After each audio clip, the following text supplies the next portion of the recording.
Meus queridos irmãos e irmãs, santos e fiéis em Cristo Jesus, graça, paz, amor, misericórdia sejam multiplicados em suas vidas, no pleno conhecimento de Deus, o nosso Pai, de Deus Filho e de Deus Espírito Santo. Amém. É uma alegria poder estar aqui nesta noite, participando das festividades. Eu pensava que eram 60 anos, mas são 66. São muitos anos abençoados, né? Quantas bênçãos Deus tem derramado sobre a vida dos irmãos, e é certamente dever do nosso coração externar a nossa mais profunda gratidão por tudo que Deus é, por tudo que Deus tem feito por nós e através de nós, sobretudo sobre essa igreja ao longo dos seus 66 anos de vida. Que Deus continue protegendo os irmãos, guardando e amparando, inundando a vida de todos da sua mais perfeita paz, da sua alegria mais intensa. Eu agradeço ao conselho, reverendo Zé Roberto, pelo convite de poder estar aqui nesta noite. Tivemos que fazer uma permuta. Eu estaria aqui ontem, né? E hoje estaria um outro irmão e graças a Deus que foi possível trocar. Ontem eu preguei no aniversário de um dos meus presbíteros que completou 70 anos de vida. E eu fiquei na saia justa, né? Como é que deixa o presbítero no dia do aniversário, 70 anos, mas graças a Deus o reverendo Zé Roberto resolveu a situação. Meus irmãos, vamos abrir as nossas Bíblias para a nossa meditação nesta noite, na carta de Paulo aos Filipenses, no capítulo 2, do versículo 1 até o 5. Filipenses, capítulo 2, 1 a 5.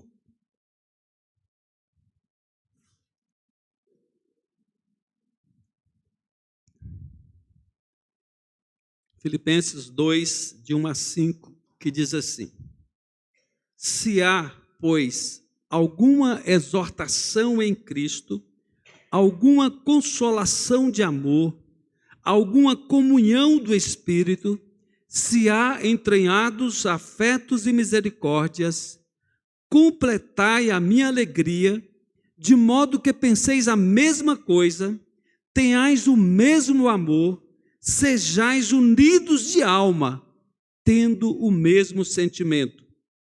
Nada façais por partidarismo ou vanglória, mas por humildade, considerando cada um os outros superiores a si mesmo. Não tenha cada um em vista o que é propriamente seu, senão também cada qual o que é dos outros. Tende em vós o mesmo sentimento que houve também em Cristo Jesus. Que Deus aplique essa palavra que foi lida aos nossos corações. Vamos orar mais uma vez? Senhor Deus, nosso Pai bendito, obrigado pelo privilégio de cultuá-lo aqui neste lugar, nesta noite. O Senhor é digno de toda adoração, de todo louvor. Obrigado, Deus, por tua palavra, viva, eficaz. E a tua palavra foi lida e nós suplicamos a bênção do Senhor sobre nós, nos possibilitando o entendimento de tua palavra. Que a tua verdade chegue às nossas mentes e alcance os nossos corações de forma clara. E que o Senhor possa, ó Deus, fazer uma obra profunda em nossas vidas nesta noite, através da tua palavra, ministrando aos nossos corações na força e no poder do teu Espírito. Por isso suplicamos e por isso pedimos, em nome de Jesus. Amém e amém. Em nossos dias, nós constatamos um certo espírito de desunião, um espírito de discórdia. E esse espírito tem levado ao rompimento algumas unidades fundamentais da vida. No lar, o casamento, a família e até a igreja, infelizmente. Há uma tendência para a confusão, uma tendência para o conflito. Há uma trágica ausência de paz. E isso em toda parte. Uma ausência de concórdia, um rompimento da unidade. E é disso que fala o apóstolo Paulo nesse trecho em sua carta aos Filipenses. E as perguntas que surgem são: o que a igreja cristã tem para dizer sobre isso? O que a igreja pode dizer? Qual é a mensagem da igreja? Qual é a mensagem do Evangelho? O que diz o Evangelho sobre isso? O que uma igreja que comemora 66 anos de organização eclesiástica pode dizer sobre isso? O que a primeira igreja presbiteriana de Divinópolis pode dizer sobre isso no dia em que comemora o seu aniversário? O apóstolo Paulo, meus irmãos, nessa carta que escreve aos Filipenses, ele aponta inúmeras virtudes dessa igreja. Se tem uma igreja boa, abençoada, é exatamente essa igreja dos Filipenses, aqui nessas cartas paulinas. É uma igreja que tem muitas virtudes. Uma igreja que Paulo tinha um amor muito especial por ela, e ele elogia na sua carta essa igreja em vários aspectos.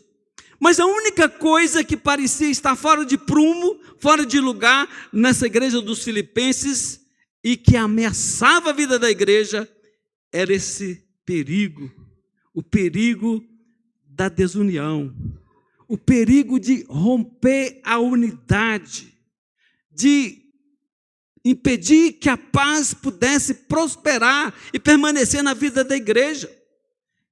E Paulo então pede que aqueles irmãos entendam a importância da igreja permanecer unida. Daqueles irmãos precisavam estar de fato profundamente conectados. Então Paulo pede que eles aumentem a alegria dele vivendo unidos, mantendo-se juntos em comunhão, não uma comunhão superficial, mas comunhão profunda. Amor intenso, verdadeiro. E nada, meus irmãos e irmãs, pode ser mais valioso para a igreja do que a sua unidade, do que a comunhão dos seus membros. Temos que viver unidos, juntos, em família. Por isso, eu entendo que nada é mais precioso para uma igreja que comemora 66 anos de vida, comemorar isso desejando ardentemente a manutenção, a preservação da unidade da comunhão. Deus nos trouxe aqui nesse dia e nessa hora, e que cada um de nós possa sair daqui mais firme, mais determinado a lutar, a viver, a morrer se for preciso, para que a igreja permaneça unida para a glória de Deus. Por isso, irmãos, eu entendo ser muito relevante, à luz desse texto lido, que nós nos curvemos diante do nosso Deus e de sua palavra, pensando no seguinte tema: o caminho para a paz e a unidade. O caminho para a paz e a unidade. Vejamos o que o apóstolo tem para nos dizer quanto a essa questão de paz e de unidade. Primeiro, Paulo trata falando da causa da desunião. Para você chegar à unidade, para você chegar à paz, você tem que cuidar da causa. O que produz o conflito? O que causa o rompimento? O que interrompe os bons relacionamentos? É disso que Paulo vai tratar, a causa da desunião. Por que existe discórdia? Por que existe briga? O apóstolo Paulo responde essa pergunta com duas palavras. Duas palavras. Ele fala de partidarismo e vanglória. Partidarismo e vanglória. São as duas palavras que Paulo aponta aqui no nosso texto. E ele diz que esta é a causa do problema.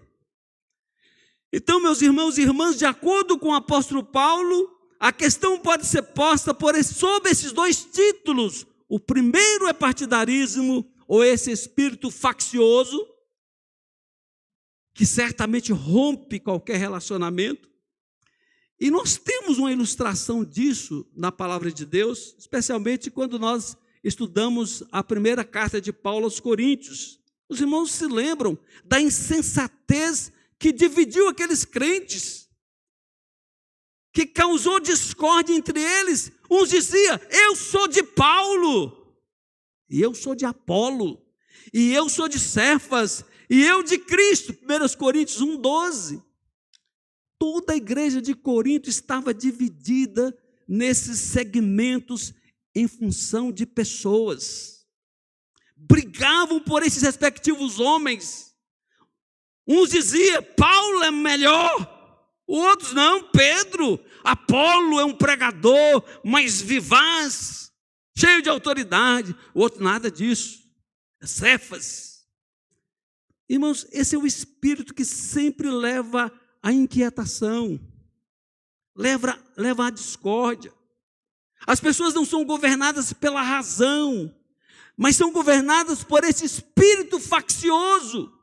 E, em geral, a discussão não é conduzida em termos do que é certo, do que é errado ou do que é benéfico. Não se pensa nisso, mas sim em termos do meu grupo, dos meus interesses, dos nossos interesses. Contudo, lamentavelmente, há uma coisa ainda mais grave por trás desse espírito faccioso, que é o espírito do partidarismo. Mais do que esse espírito faccioso e de partidarismo, que é o que Paulo chama de vanglória. Pior do que o partidarismo é a vanglória, diz o texto. Simplesmente é outro termo claro para orgulho, para o convencimento. E segundo a Bíblia, essa é a suprema fonte de discórdia e de todos esses problemas que podem ocorrer na vida da igreja, na vida em família, na vida do país, em qualquer lugar.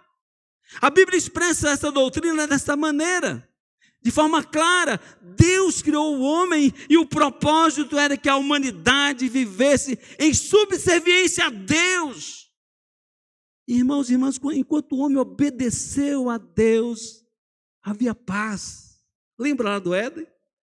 O homem, vivendo em obediência a Deus, em comunhão com Deus, havia paz. Não tinha discórdia, não tinha briga. Então, por que a discórdia? A resposta bíblica é que o homem pecador, o homem caiu, e o homem pecado, ele se coloca como se fosse a autoridade suprema. Eles se colocam como se fosse Deus, como aquele que tem direito e quer tudo que ele acha e tudo que ele deseja. Então todo homem em sua prepotência, em seu orgulho, em sua arrogância, coloca-se dessa forma, como Deus. Eu preciso ser reconhecido, eu preciso ser obedecido, eu preciso ser seguido. Agora você imagine, em qualquer contexto que você coloca um monte de deuses, cada um querendo sobrepor ao outro, qual vai ser o resultado? Discórdia, briga, conflitos. Não tem jeito, porque cada um vai preocupar com o próprio umbigo, vai preocupar consigo mesmo, com seus interesses. Não seria essa, meus irmãos e irmãs, a causa trágica de todos os nossos problemas? Haverá no mundo alguma coisa em tão grande evidência como o egoísmo e o interesse próprio? A soberba, a vaidade, o tal de exijo os meus direitos. O que dizem as pessoas, até mesmo perante o Evangelho, que dizem assim, olha, eu tenho direito de viver a minha vida do jeito que eu quero. Ninguém pode impor nada sobre mim. Eu sou livre para escolher. É a minha liberdade. Eles falam muito disso hoje. Irmãos, esse é o argumento. É o ego no controle. É o ego com as mãos no leme, examinando tudo do ponto de vista do que eu mereço, do que me compete, dos meus direitos. Sim, essa é a causa de toda desunião, é a causa de toda dificuldade no mundo, o espírito faccioso, os grupos rivais, e então dentro dos grupos, os indivíduos com seu orgulho, com a sua vanglória. E não sou eu que estou dizendo isso, é a palavra do nosso Deus. Então essa é, pois, de acordo com a Bíblia, a maneira de você entender essa situação. O problema do mundo não é algo que está apenas na superfície. Não é que o homem não foi bem instruído, ou não foi instruído suficientemente, ou que ele não tem a maneira certa de ver a vida. Não, não é isso que diz a Bíblia. A Bíblia diz que há dentro de sua natureza algo torcido, pervertido, algo que o colocou na direção errada, todas as qualidades que Deus introduzira no homem. Essa é a explicação da Bíblia. É o coração do homem que é desesperadamente corrupto, que é perverso, que é enganoso. Então o problema é mais profundo, trata de algo mais radical, mais enraizado, mais fundamental. Se então, irmãos, essa é a causa do problema, podemos então agora encarar de um modo mais realista a única maneira pela qual podemos lidar com o problema. É a única. Não tem soluções no plural.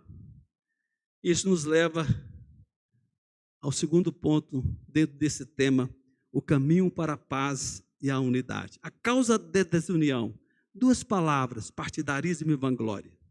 E em segundo lugar, o texto nos apresenta a solução para a falta de paz. A solução para a falta de paz. E Paulo apresenta essa solução dizendo que existem duas coisas que são absolutamente essenciais. Antes de se poder ter paz, antes de ter unidade verdadeira. Primeiro, ele diz que é preciso uma lealdade comum. Uma lealdade comum.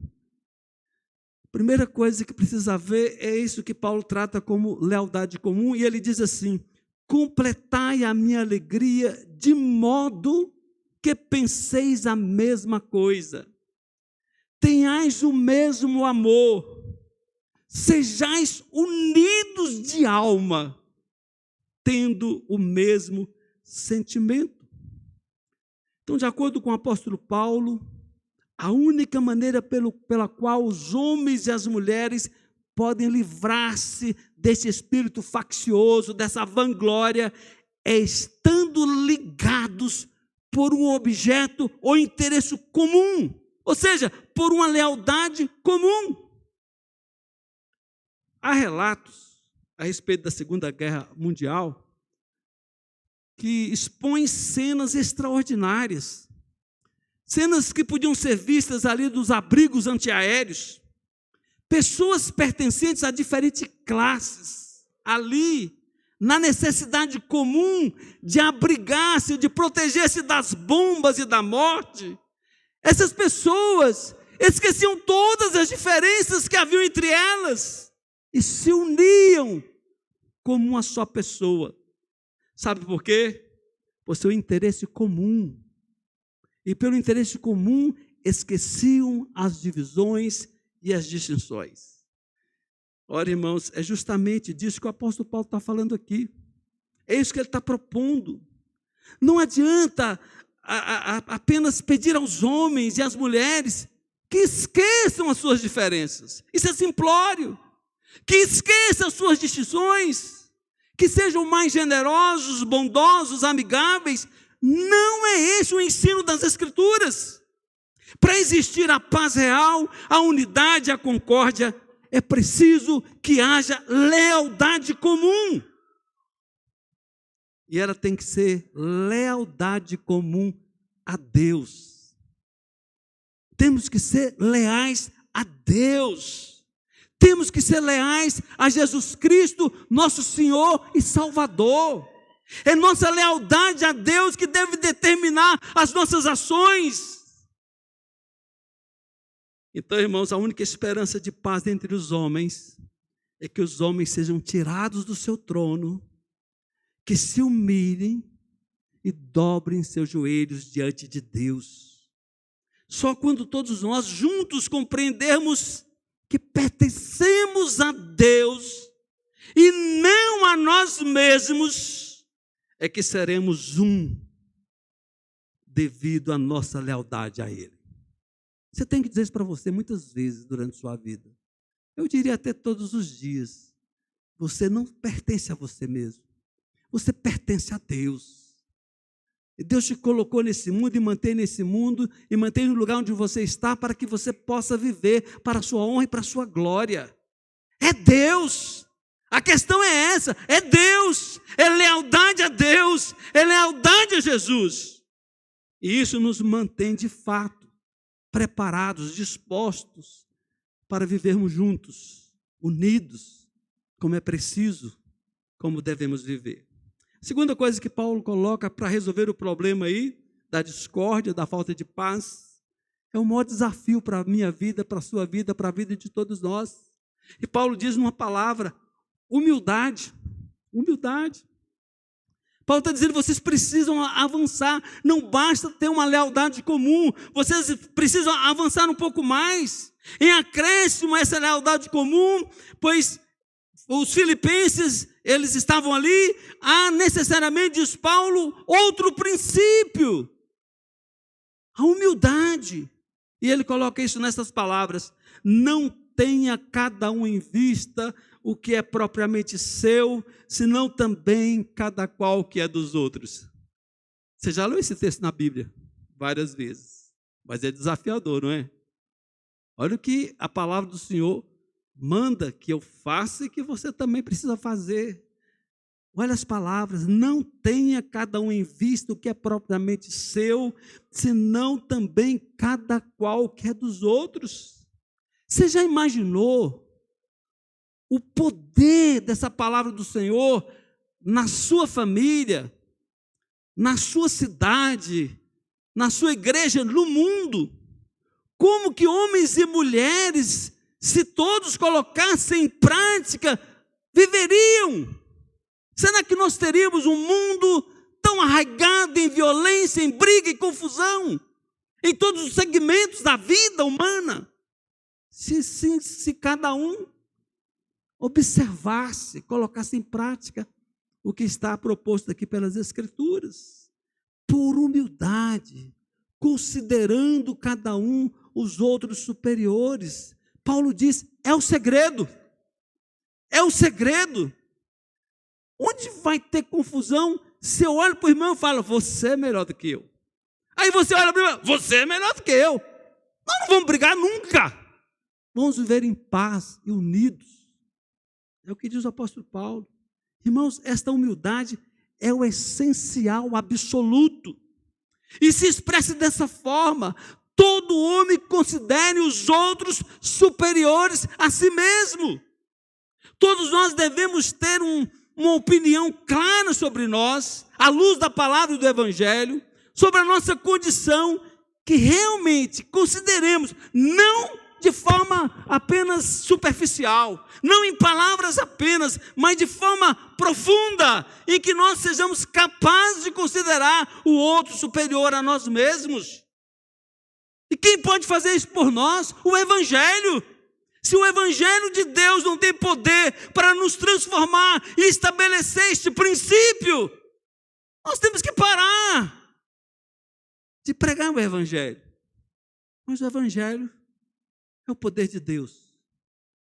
E sim, pode nos levar a esse ponto. Até porque, quando Jesus vai delinear o caráter cristão, lá nas bem-aventuranças, ele começa com esse primeiro ponto. Bem-aventurados humildes, porque deles é o reino dos céus. Então, irmãos, essa é a maneira que o apóstolo Paulo nos ensina aqui. Se tão somente nos conhecêssemos como realmente somos, invariavelmente teríamos esse comportamento, essa atitude. E além disso, não devo pensar que é só propriamente meu, mas que aquilo que eu tenho é propriamente meu, mas também do que é dos outros. Eu não devo ficar perguntando quais são os meus direitos, que exigências posso fazer, o que eu mereço. Antes devemos perguntar, o que será melhor para todos? O que será melhor para essa igreja, para esse grupo que está aqui, implantado pelo Senhor, para ser luz, para ser um luzeiro resplandecente, para chamar a atenção do mundo pelo tipo de vida que aqui é praticado, pela unidade que existe, pelo valor que a unidade tem para os irmãos e para as irmãs, em que todos se esforçam e lutam bravamente para manter. É isso, irmãos. É isso. O que é melhor para todos? O que é melhor para a igreja? O que é melhor para o irmão? Para outra pessoa. Não temos que pensar egoisticamente. Desse jeito fica bom para mim. É do jeito que eu gosto. Não é assim. Não é isso que aprendemos nas Escrituras. Em vez de sempre começar por mim e terminar em mim, devo dar atenção ao outro. Pense em todos os conflitos, todas as discórdias, toda a infelicidade, em todas as áreas da vida. Acaso tudo isso não tende a surgir exatamente da negligência de pormos em prática este princípio bíblico? Não é isso? Se tão somente, irmãos, parássemos para pensar nos outros, na situação dos outros, em vez de asseverar nossos direitos, de fazer nossas exigências, isso certamente, irmãos, abrandaria, né? Suavizaria a vida em todas as esferas, em todos os departamentos. O segredo é esse, diz Paulo, a humildade que se manifesta dessa forma. Então, irmãos, esse é o caminho para o estabelecimento da paz e da unidade. Mas o texto não para aí. Há algo mais vital ainda. Então, o caminho para a paz e a unidade, nós vimos a causa da desunião, partidarismo e vanglória. Nós vimos a solução para a falta de paz, duas coisas absolutamente essenciais, antes de poder ter paz e unidade verdadeiras, lealdade comum e humildade. Em terceiro e último lugar, a capacitação necessária para o estabelecimento da paz e da unidade. A capacitação necessária para o estabelecimento da paz e da unidade. Não basta falar da causa, não basta falar da solução, mas o que vai potencializar? O que vai capacitar os homens e as mulheres a fazerem isso? A viverem assim? O apóstolo Paulo nos diz aqui, irmãos e irmãs, que há um modo pelo qual se pode realizar essa obra.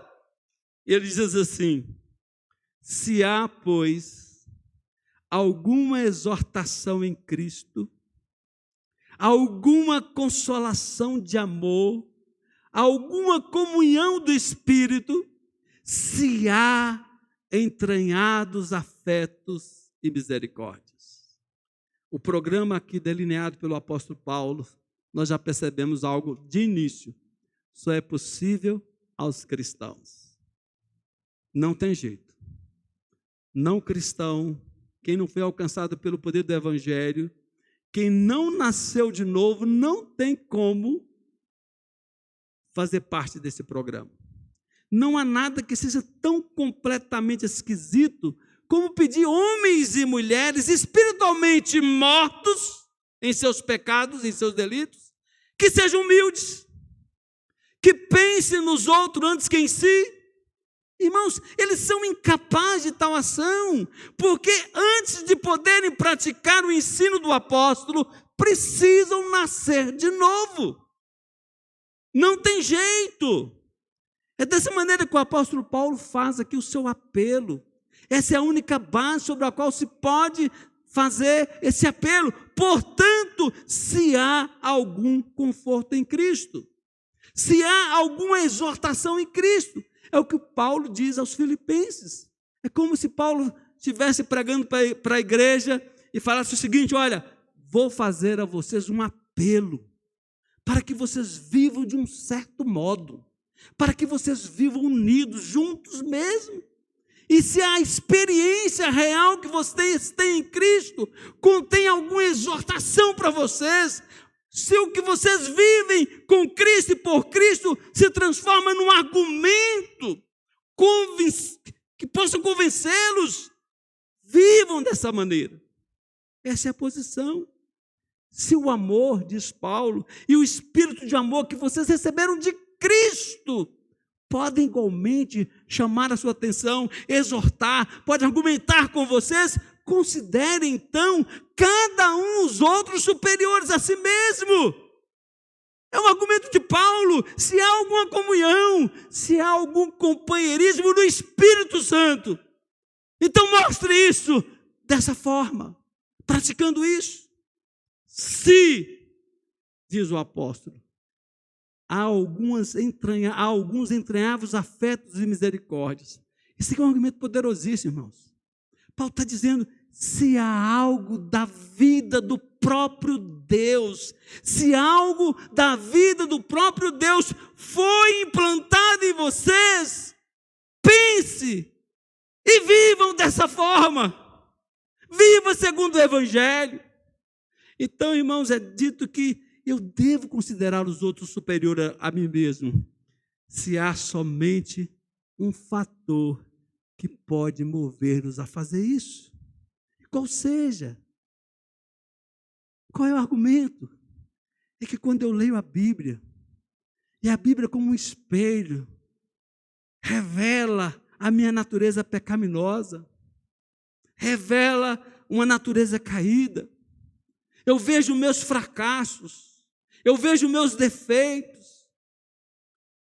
Eu sei de uma única coisa que pode achatar, me colocar no chão, me humilhar até o pó, que é quando somos levados a olhar para o Filho de Deus e contemplá-lo ali na cruz, sendo sacrificado por nossas misérias e por nossos pecados. O Isaac Watts diz assim: quando vejo e contemplo a estupenda cruz, na qual morreu o príncipe da glória, meu maior lucro, perda considero, e desprezo, despejo em meu orgulho. É isso, irmãos. Nenhuma outra coisa pode fazer isso. Quando vejo que eu sou pecador, miserável, caído, quando me sinto perdido, condenado, sem perspectiva, sem esperança, e que nada, senão o Filho de Deus na cruz, pode salvar-me. Eu sou quebrantado, humilhado até o pó. Nada, irmãos, nada, senão a cruz pode fazer com que uma pessoa considere o outro superior a si. É o Evangelho que faz isso. Nada senão a cruz de Cristo pode nos dar o espírito de humildade. Temos necessidade de enxergar essa verdade. Precisamos ver isso. Somente quando o amor de Deus é derramado em nossos corações é que somos capacitados a amar, a ter ternura, a ter sensibilidade, compaixão para com os outros. Cheio do amor de Deus, eu não vou maltratar, eu não vou caluniar. Veja como que é séria essa questão da unidade. Como que esse princípio aqui que nós estamos tratando é tão essencial para as nossas vidas. Isso nos afeta, irmãos. Isso não é coisa só de igreja, isso nos afeta em todos os nossos relacionamentos. Onde Deus tem nos colocado. É a palavra de Deus. Os homens e as mulheres precisam humilhar-se. Eles têm que ser reduzidos. O ego tem que ser crucificado. E isso só acontece junto à cruz. É lá que isso ocorre. Como Paulo escreve à igreja de Éfeso, somente ali é derrubada a parede da separação. Tudo que nos separa, irmãos, é na cruz que nós derrubamos. É o poder do Evangelho, é o poder da morte de nosso Senhor e Salvador Jesus Cristo. Então, irmãos e irmãs, essa é a única base da unidade. É a única esperança do mundo. Isso é maior. E Paulo coloca isso numa frase. Esse texto é maravilhoso. Ele termina nessa frase. Olha que frase, irmãos. Tende em vós o mesmo sentimento que houve também em Cristo Jesus. Está todo o segredo aqui. Tende em vós o mesmo sentimento que houve também em Cristo Jesus. E aí Paulo, ele segue dizendo que o Espírito de Deus possa colocar essas palavras no seu coração definitivamente. Pois ele diz assim, pois ele, Jesus, subsistindo em forma de Deus, não julgou com usurpação o ser igual a Deus. Antes, a si mesmo se esvaziou, assumindo a forma de servo, tornando-se em semelhança de homens, e reconhecido em figura humana, a si mesmo se humilhou, tornando-se obediente até a morte e morte de cruz. Tende em vós o mesmo sentimento. Ser discípulo de Jesus, ser cristão é isso, é ter esse mesmo sentimento. E Paulo está dizendo, irmãos, que Cristo deixou as mansões celestiais, deixou a sua glória, nasceu como um bebê, foi parar ali na manjedoura de Belém, viveu aqui na terra, andou pelas estradas poeirentas da Palestina, ele suportou a contradição dos pecadores e por fim morreu na cruz. E se você ainda não foi convencido pela palavra de Deus, ouça a resposta a essa pergunta: por quê? Por que o Senhor Jesus fez isso? Porque ele não considerou a si mesmo.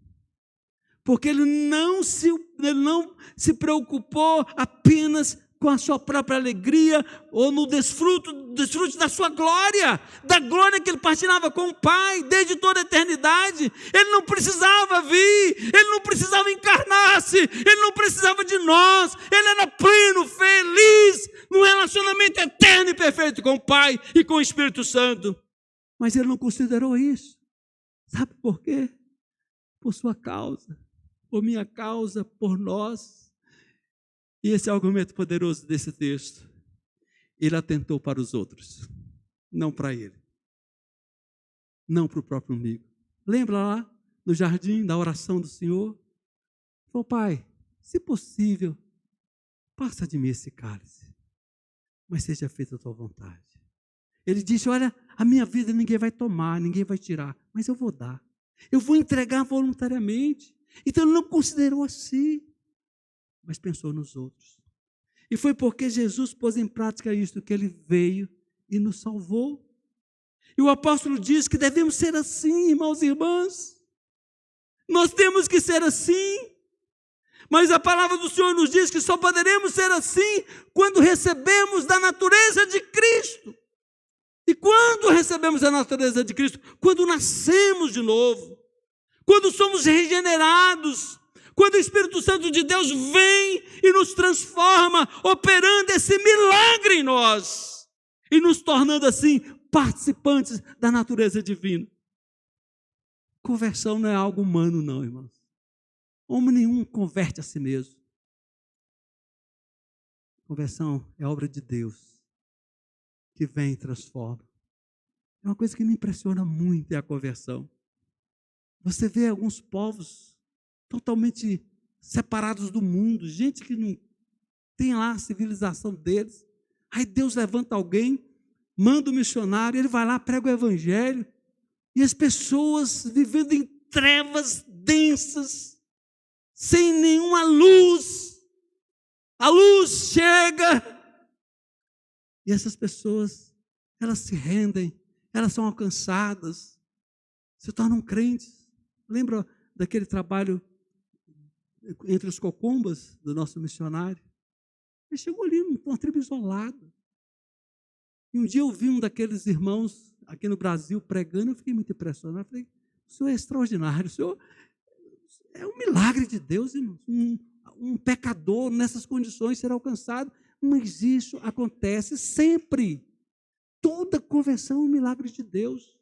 Ser feito discípulo de Cristo, seguidor de Jesus, nos termos aqui apontados, é um milagre. Mas é um milagre possível, porque Cristo se entregou e se deu para tornar isso real nas nossas vidas, para nos fazer novas criaturas, capazes de ter o mesmo sentimento que houve também em Cristo Jesus. Então nós podemos dizer que essa é a única esperança de unidade, paz e concórdia. É preciso crucificar o ego, depô-lo para fora e receber um novo eu, a nova natureza que é dada pelo Filho de Deus. Tende em vós o mesmo sentimento que houve também em Cristo Jesus. Vamos concluir, irmãos. Nós iniciamos o sermão desta noite falando de um espírito de desunião, de discórdia, muito presente no mundo, até dentro da igreja, que tem levado ao rompimento de algumas unidades fundamentais da vida, como o lar, o casamento, a amizade, a família. Nós fizemos algumas perguntas. O que a igreja cristã tem para dizer sobre isso? Qual é a mensagem da igreja? Qual é a mensagem do evangelho? O que uma igreja que comemora o seu 66º aniversário pode dizer sobre isso? E falamos sobre esse tema, o caminho para a paz e a unidade. Nós aprendemos, em primeiro lugar, da causa, segundo, da solução e terceiro, da capacitação. Vimos que a causa da desunião, partidarismo e vanglória. Vimos que a solução para a falta de paz, lealdade comum e humildade.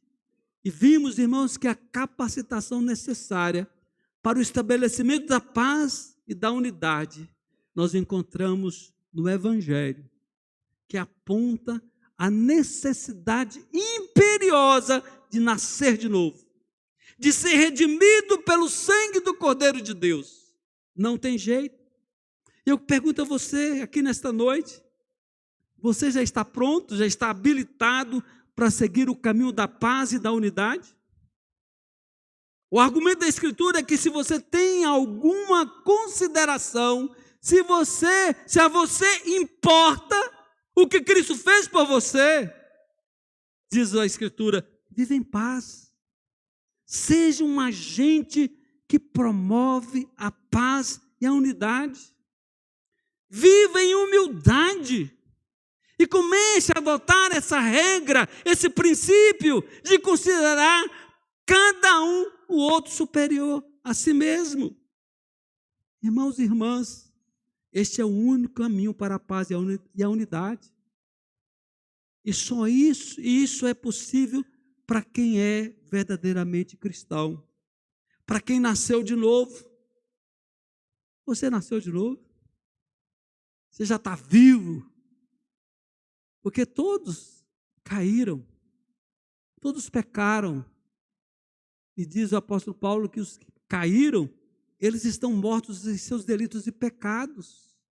Então, a pergunta é, você está vivo? Já nasceu de novo pelo poder do Evangelho? Paulo pediu que os crentes filipenses completassem sua alegria, vivendo segundo esse caminho de paz e de unidade. E eu termino dizendo, meus irmãos e minhas irmãs, santos e fiéis em Cristo Jesus, torne ainda mais intenso o brilho, a beleza da história dessa igreja. A partir desse aniversário, que cada um se comprometa ainda mais, de erguer aqui em Divinópolis, nesse lugar que Deus escolheu e convocou vocês para construir essa história tão bela, com tantas bênçãos, com dificuldades também, nós sabemos. Que vocês se comprometam a viver unidos, juntos, mas no poder do Evangelho. Não é forjado, não é forçado, não é de forma mecânica. Nós temos que lembrar, irmãos, que essa igreja pertence ao Senhor Jesus. O Senhor Jesus é o legítimo dono dessa igreja. E a Bíblia diz que Jesus viu o penoso fruto do seu trabalho e regozijou. É isso, irmãos, nós temos que fazer, nós temos que viver, nós temos que dar todo empenho para que Jesus veja aqui em nós e nessa igreja, plantada aqui nesse lugar, o penoso fruto do seu trabalho e se alegre. Essa é a nossa motivação. Aumentem, meus queridos irmãos e irmãs. Aumentem. a lealdade a Jesus. Aumentem a alegria do Salvador. Aumentem a alegria do Senhor Jesus, seguindo sempre o caminho da paz e da unidade. Cada um tem que dizer assim: estou pronto para manter a unidade dessa igreja. Eu estou pronto para viver em família. Não importa do que tenho que abrir mão. Não importa o que eu tenho que fazer. Farei. Porque é isso que honra Jesus. É isso que glorifica o Senhor. Uma igreja unida. Enfrentando as dificuldades, enfrentando os problemas, mas em paz, em unidade. Então, irmãos e irmãs, façam todo empenho para alegrar e honrar o Senhor Jesus Cristo, vivendo juntos, unidos, juntos, sem partidarismo, sem vanglória, mantendo uma lealdade comum e em humildade. Sejam humildes, considerando cada um os outros superiores a si mesmo, não tendo cada um em vista o que é propriamente seu, senão também cada qual o que é dos outros, tendo em vós o mesmo sentimento que houve também em Cristo Jesus. Que Deus nos ajude e tenha misericórdia de nós. Amém? Vamos orar?